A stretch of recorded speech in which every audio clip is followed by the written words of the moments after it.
Good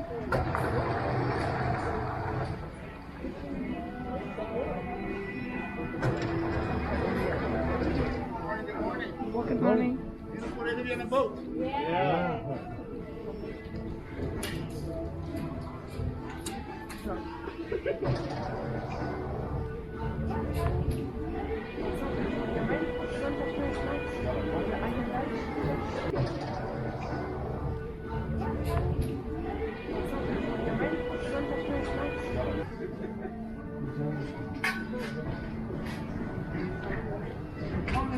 Good morning, sir.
These people may wave their hands and say, hi, you guys.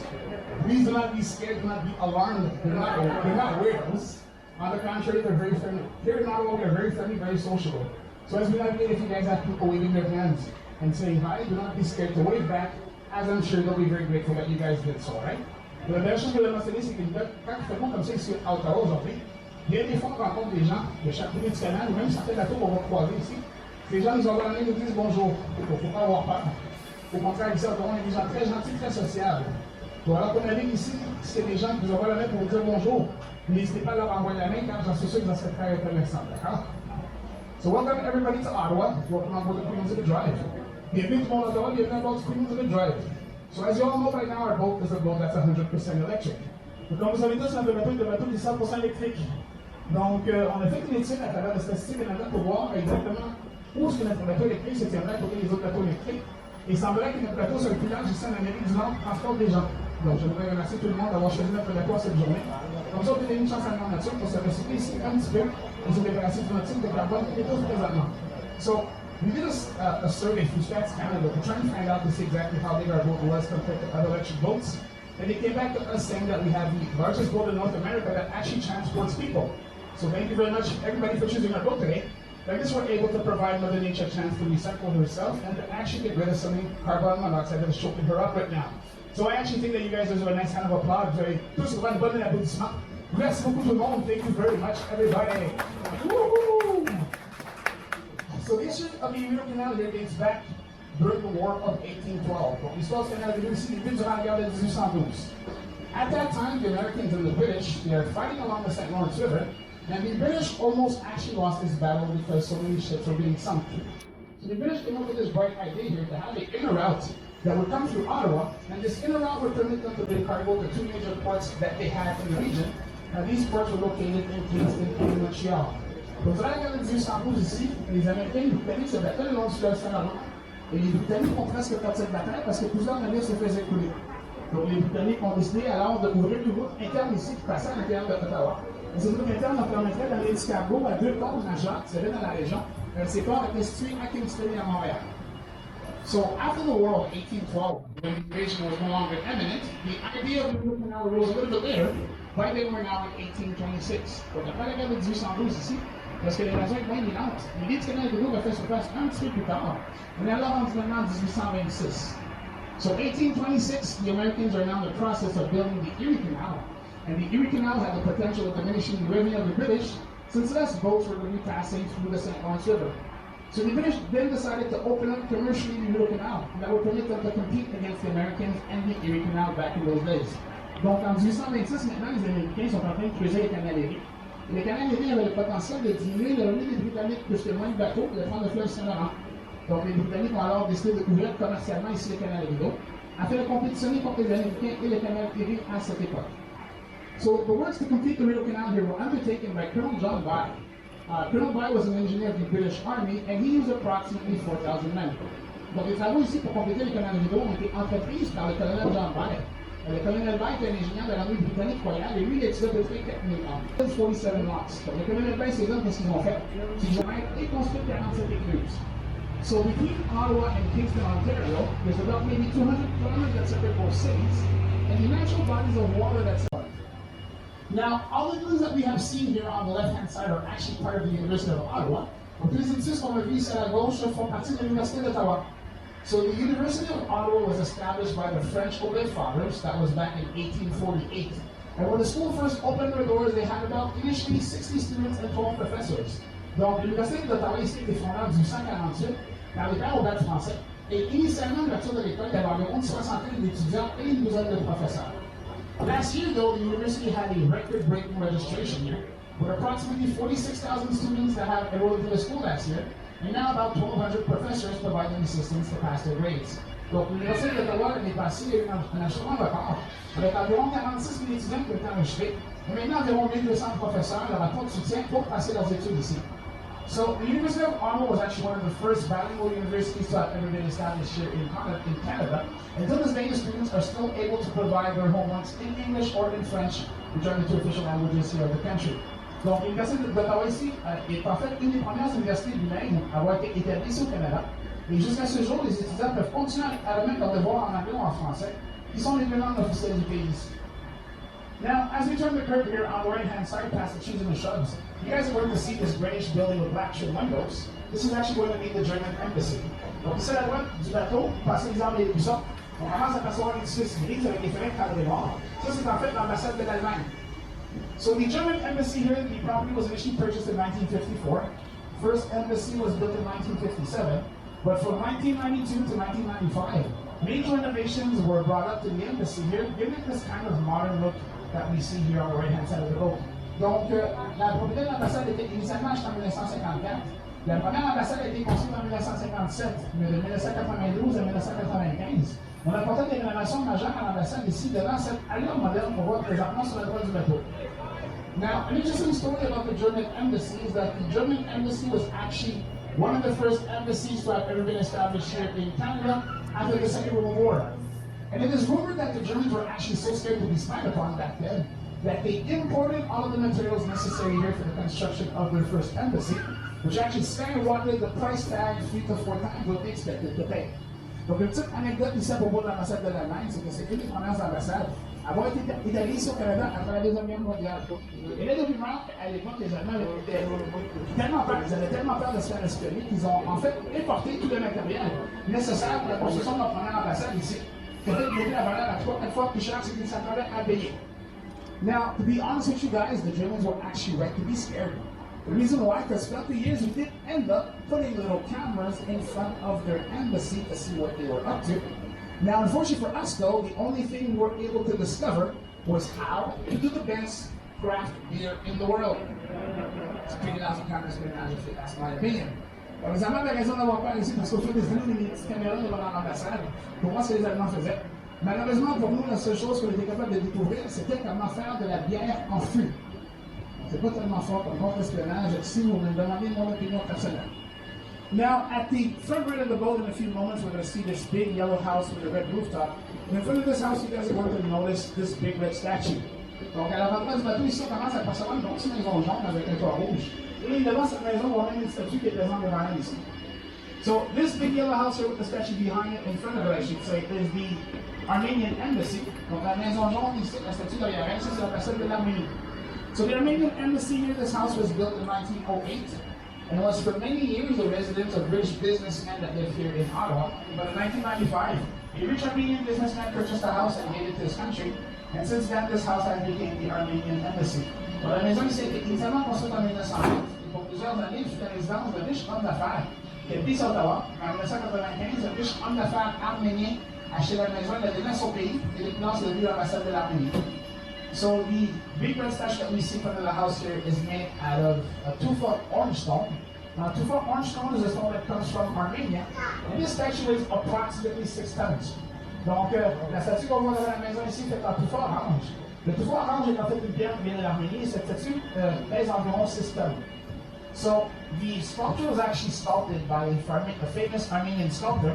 His name is Dynamiting, and the statue basically commemorates an event that happened in their country in the early 1900s. Donc, la statue s'est sculptée par un fameux sculpteur arménien qui s'appelle Dynamiting. Et la sculpture, dans le fond, commémore un événement qui s'est arrivé dans leur pays au début des années 1900. So, ahead of us, in a few moments, we're going to be passing under our first concrete bridge on our way to Delsville. This concrete bridge ahead of us here, in fact, is Highway 417. Donc, très prochainement, devant nous, ici, on va passer sur le premier pont en béton. Ce premier pont en béton est en fait l'autoroute 417. So 417 is actually part of the Trans-Canadian Highway. The Trans-Canadian Highway is the 4th longest highway in the world. Donc, l'autoroute transcanadienne, le 417, pardonnez-moi, fait partie de la transcanadienne. La transcanadienne est en fait la 4e autoroute la plus longue au monde ici. So, the Trans-Canadian Highway is, in fact, the highway that connects the whole of Canada. The highway starts at one end of the country here in Vancouver Island, British Columbia, and goes all the way to St. John's, Newfoundland, at the other end of the country. So the approximate length of the Trans-Canadian Highway is about 7,821 kilometers. Donc, l'autoroute transcanadienne, dans laquelle 417 en fait partie ici, est en fait une autoroute qui connecte le Canada entier. Donc, l'autoroute du Canada qui vient de Vancouver en Colombie-Britannique et se range pour Labrador et l'autoroute du pays ici. La distance approximative de la transcanadienne, c'est environ 7,821 km. Now, once we pass Highway 417, we're going to immediately encounter a second bridge. The second bridge is mostly made out of metal and is known as the Petroleum Bridge. Donc, une fois qu'on traverse l'autoroute 417, on va immédiatement rencontrer le deuxième pont. Ce deuxième pont est fait en métal, et le plus fait en métal, et c'est dans le pont Petroleum. So Petroleum Bridge is actually one of 36 levee bridges that we encounter on our way to Kingston. The black portion of the Petroleum Bridge that has that red light on it, that section can actually go up 22.5 feet to let the bigger boats go through. Donc le pont pétrolier, en fait, un des 36 points de vie qu'on rencontre en ce moment à Kingston, en Ontario, la partie nord du pont pétrolier avec la lumière rouge sur elle ici, en fait, peut monter jusqu'à 22.5 pieds d'auteur pour laisser les bateaux plus gros passer. So our boat was actually tailor-made for this part of the cruise. The reason why is because if the boat was bigger or taller, we would have to wait for them to lift up the bridge every time. That would basically disrupt our very tight schedule. So for some of these last scenes here, you guys are going to see just how close we passed under the Petroleum Bridge. Vraiment avec the ever lifted up. Donc notre bateau était fait sur mesure ici spécialement pour cette partie de croisière. La raison pour laquelle, c'est parce que si le bateau était plus gros, plus haut, il faudrait attendre à chaque fois qu'on lève le pont pour le laisser traverser. Et ça nous retarderait cette procédure déjà très serrée. Donc on regarde quelques-unes des plafonds vitrés ici, vous allez voir à quel point on passe près en dessous du pont pétrolier sans jamais avoir besoin de la lever. Now, rest assured, even though the Petroleum Bridge looks pretty low, there's never a chance of us ever hitting this bridge. The reason why is because we control the levels of the water within the canal. So if after a rainy period, a lot of water would have been accumulated, well, behind Parliament, I don't know if you guys noticed, there's a set of locks that we can open.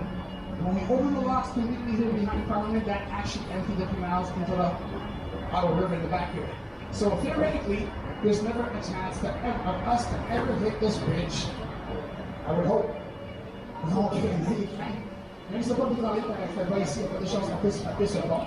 La raison pour laquelle, c'est parce qu'on ne voit pas le niveau d'eau du canal. Donc, certaines périodes de pluie, beaucoup d'eau a été accumulée dans le canal ici. Je ne sais pas si vous avez remarqué, mais derrière le Parlement, il y a une série d'écluses qu'on peut ouvrir. Lorsque nous ouvrons complètement ces écluses, en fait, on vide le canal à l'intérieur de la rivière de l'Ottawa. Donc, théoriquement, il n'y a pas de chance qu'on puisse jamais frapper ce pont. Je l'espère.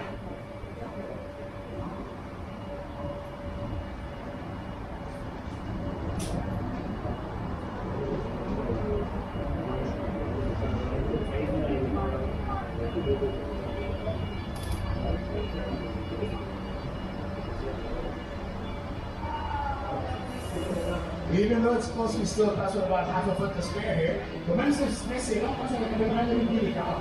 And the interesting thing about the Petroleum Bridge is that when it goes up, it actually is not split in half. It's a whole lot of there's the foot hydraulic unit that the bigger boats go through. So if you guys are lucky, hopefully there's a bigger boat waiting on this side, and we can actually see how it all works. Le fait intéressant du pont pétrolier, c'est que lorsqu'il se lève, il ne se coupe pas en deux. C'est en fait toute la partie nord du pont pétrolier qui se lève ici pour laisser les bateaux plus gros passer hydrauliquement ici.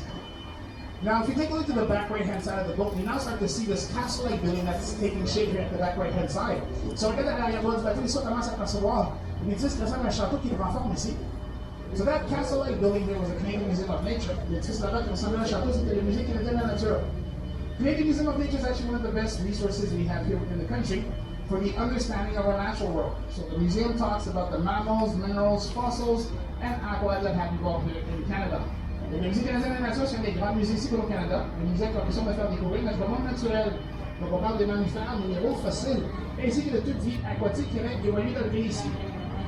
Now, if you guys are wondering what's this orange machine here that looks like a transformer, this is actually the algae sweeper. Donc, si vous demandez c'est quoi cette bidule orange ici qui ressemble à un transformer, ça c'est la machine pour the situation here on the canal or in the canal.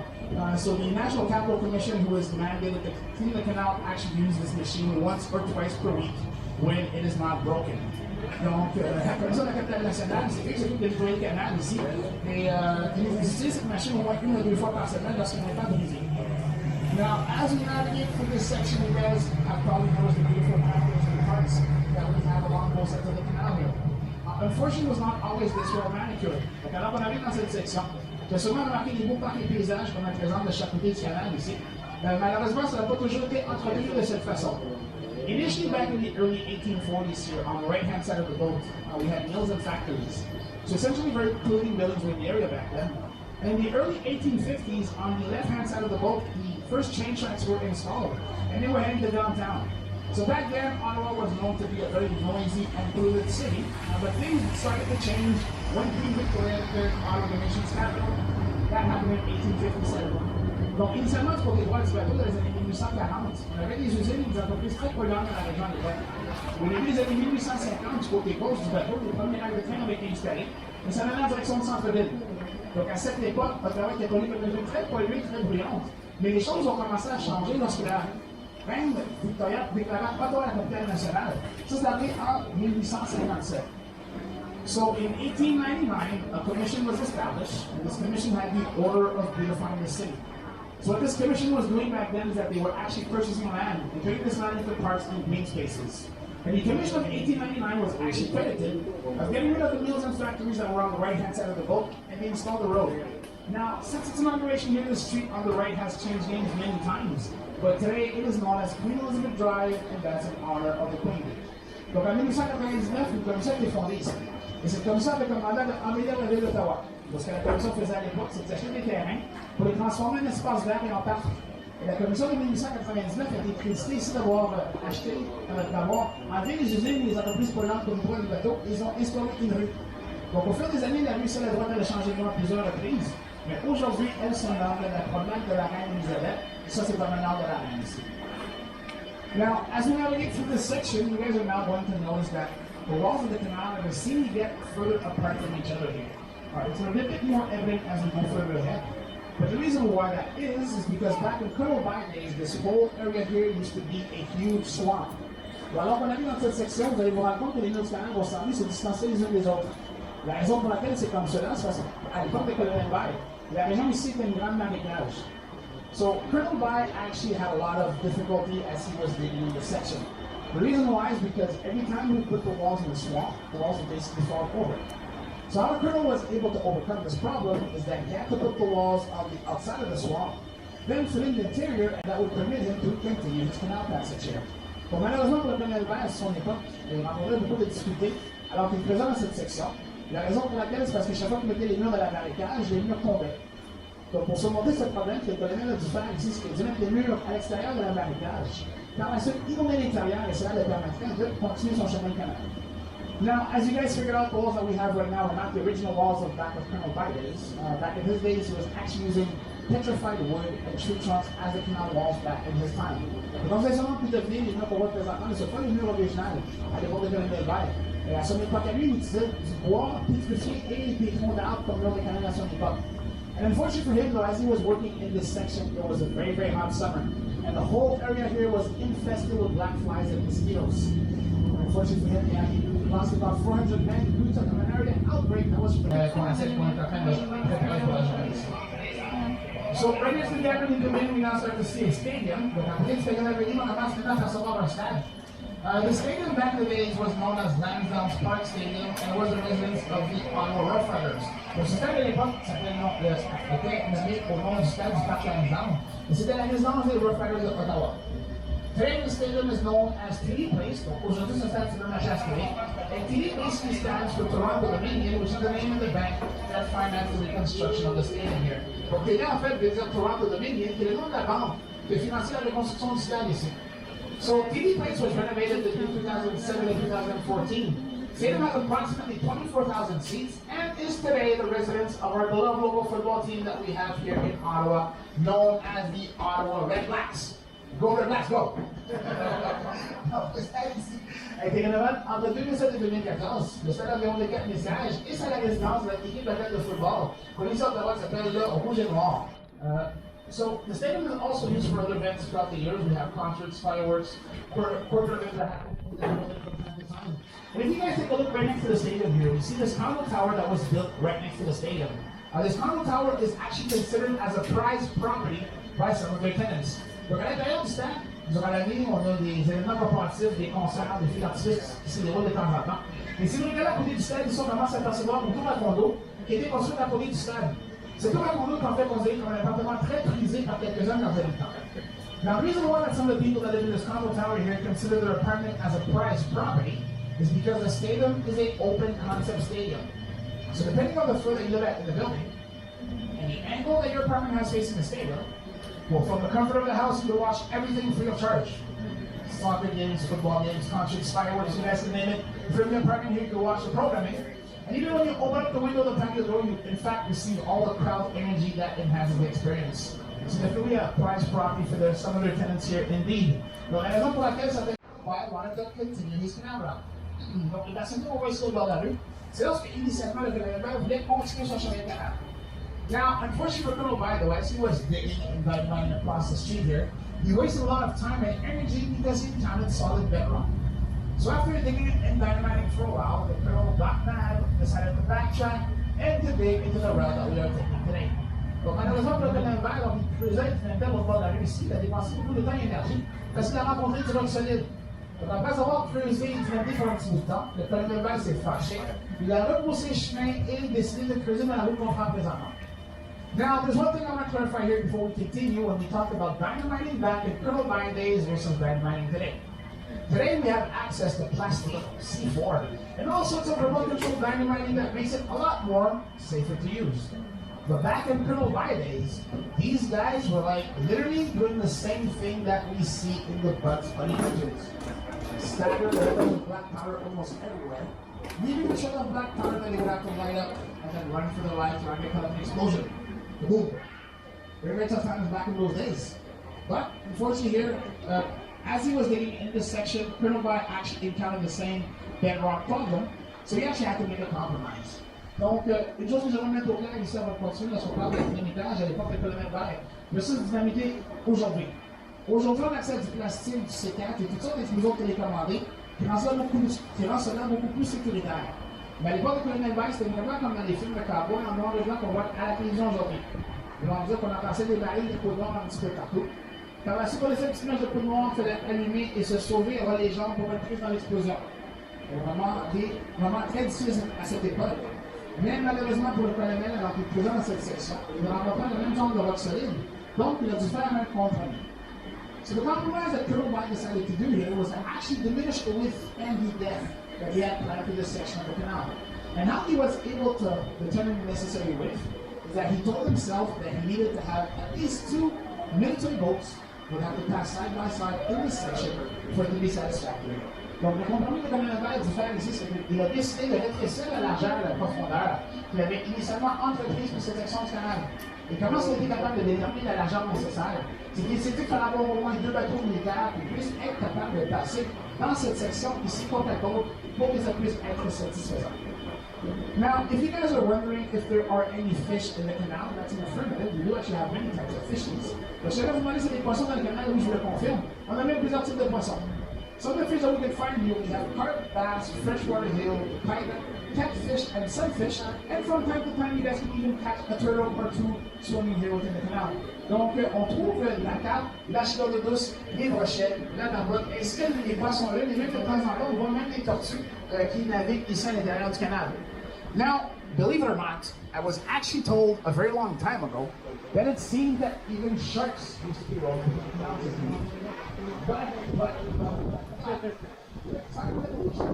these sharks come out working that is actually a shark. That's all very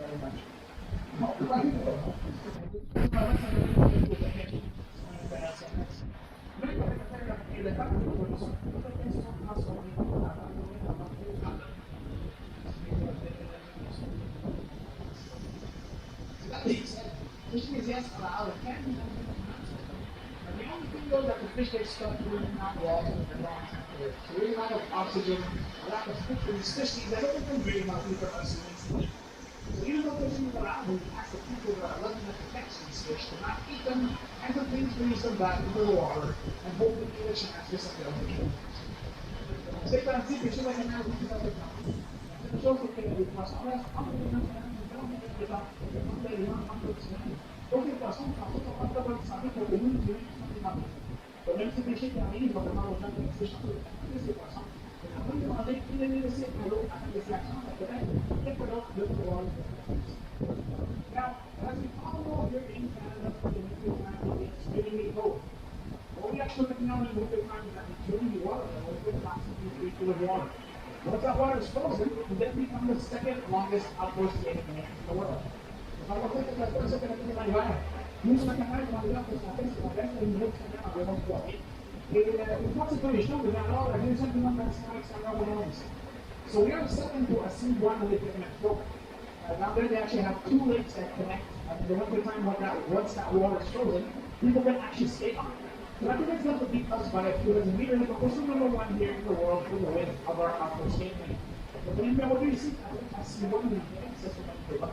Là-bas, ils ont vu là, c'est quand même, lorsque c'était Olivier, les gens qui avaient pas partie que ça pensait qu'ils avaient le de centaines de mètres. On est quand même numéro 1, ils sont bons pour aller en genre de compétition extérieure ici. So that means that from downtown, that was late. Just past the group ahead of us here, we have about 7.5, almost 8 kilometers of outdoor skating surface. Donc, si vous avez pas besoin de gens ici, il y a beaucoup de parties qui sont arrivées jusqu'au lac d'Arbre, parce que nous avons environ 7.5, presque 8 km de surface de glace extérieure. So people are starting to stay on the canal here most of the time by hundreds and thousands. It's very fascinating insight if you go look at what that happens in the winter time. Et les gens qui ont fait la sur le fait aussi dans l'hiver par centaines de milliers. De 25 km, regardez parce que ça veut dire ici. And what we actually do in winter time once the water is frozen is that we lower cabins to the ice level. Now these cabins are placed anywhere 0.7 kilometers apart from each other. And in these cabins, people are able to catch a break or warm themselves up with their skating rock. Certain cabins will provide you a chance to sharpen or even rent skates if needed. And we have cabins that sell concession articles such as hot chocolate, coffee, and a very popular treat we have here in Ottawa known as beaver tails.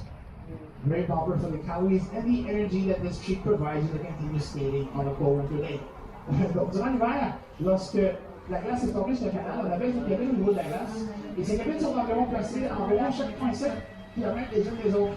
Et dans ces cabines, les gens peuvent se réchauffer, même se reposer, on n'a pas de patinage. Certaines cabines vont faire la chance de louer, même utiliser des patins si nécessaire. Et les cabines qui vendent des articles de concession, tels que le chocolat chaud du café, et une collation très populaire pour les soldats, c'est des films de la soirée. La populaire, je regarde ici pour les calories et l'énergie de la fleuve, à continuer de parcours de patinage ici. So ahead of us, in a few moments, we're going to be passing under another concrete bridge. Keep in mind, as we enter Dow's Lake here, that in the wintertime, Dow's Lake is also lower to the 3 feet of water, and is part of this longest skating rink that we have here on the Rideau Canal in the wintertime. Donc, en tête, alors, on va rendre le lac d'Arbre, et tu vas vers le lac d'Arbre, tout ça, au niveau de 3 pieds. Et fait partie de cette animation nord-est qu'on retrouve sur le canal Rideau ici à Ottawa durant l'hiver. So you're in the city during that time period. So if you guys are looking for a place to come and hang out, take some pictures, or even have a nice little family picnic, you guys are more than welcome to come and take a walk through Commissioner's Park in Dow's Lake. As you guys are sitting here, it's a very beautiful place to come in, take some souvenir pics. Donc, le parc des commissaires est aussi un des sites officiels du Festival des Tulipes. Durant le Festival des Tulipes ici, qui se déroule durant le mois de mai, la ville d'Ottawa peut en moyenne de 300 millions de tulipes à travers la ville. Et dans le parc des commissaires, on en parle juste un petit peu au-dessus de 300 000, qui fait en sorte que c'est une des places les plus visitées ici à Ottawa. Donc, si vous cherchez une place à vous promener, prendre des photos, définitivement, rendez-vous au parc des commissaires et même le lac d'Arbre. On peut voir la scène est vraiment très belle pour prendre des belles photos ici. Now, at the front left of the boat, we see this park with a whole bunch of trees and shrubs. This park is actually known as the Dominion Arboretum and is part of the experimental farm. Donc, à l'avant-gauche du bateau, ici, on voit un parc avec plusieurs arbres d'arbustes. Ce parc s'appelle l'Arboretum du Dominion, mais fait partie de la ferme expérimentale. So, the experimental farm here has about 64 acres of land. And on this land, we have planted over 1,700 types of trees and shrubs. And these trees and shrubs have been planted there for us to watch their evolution through the harsh Canadian weather. So it's basically the same ground for trees that we have here at the front left of the boat. Donc, la ferme expérimentale, ici, un terrain de 64 acres. Et sur ce terrain, on a planté au-dessus de 1700 arbres et arbustes. Et les arbres et arbustes ont été plantés là pour qu'on puisse suivre leur évolution à travers les températures extrêmes qu'on retrouve ici au Canada.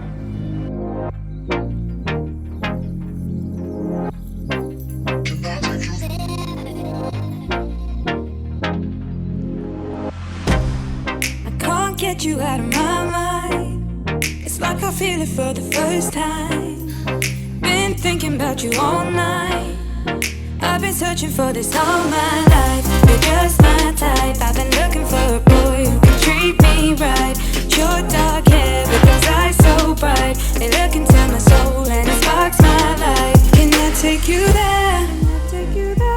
Like it was the first time, do you remember? Can I take you there? Back to when we felt like this was forever. Can I take you there?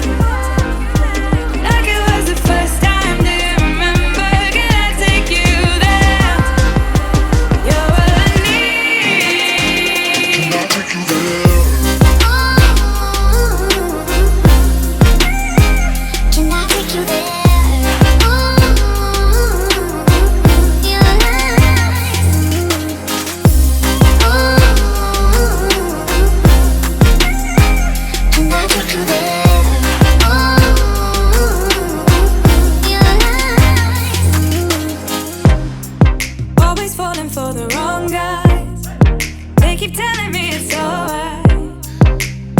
could I be so blind? I've been searching for this all my life. You're just my type. I've been looking for a boy who can treat me right. Your dark hair with those eyes so bright, they look into my soul and it sparks my life. Can I take you there? Like it was the first time, do you remember? Can I take you there? Back to when we felt like this was forever. Can I take you there? Like it was the first time, do you remember? Can I take you there? You're all I need. Can I take you there?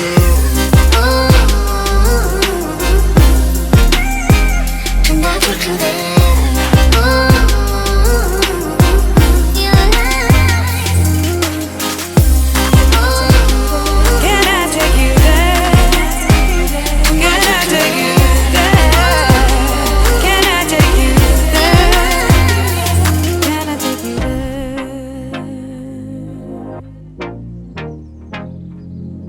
Take you there.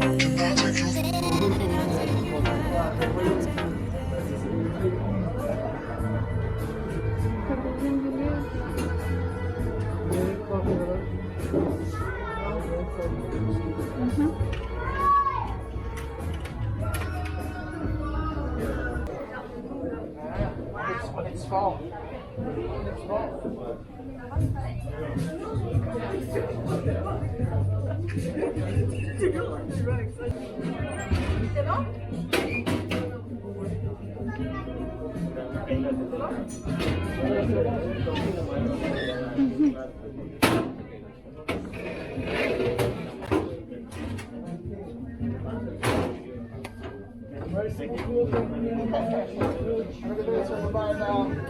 Thank you very much. Oh, thank you so much, boss. Appreciate that. Canım.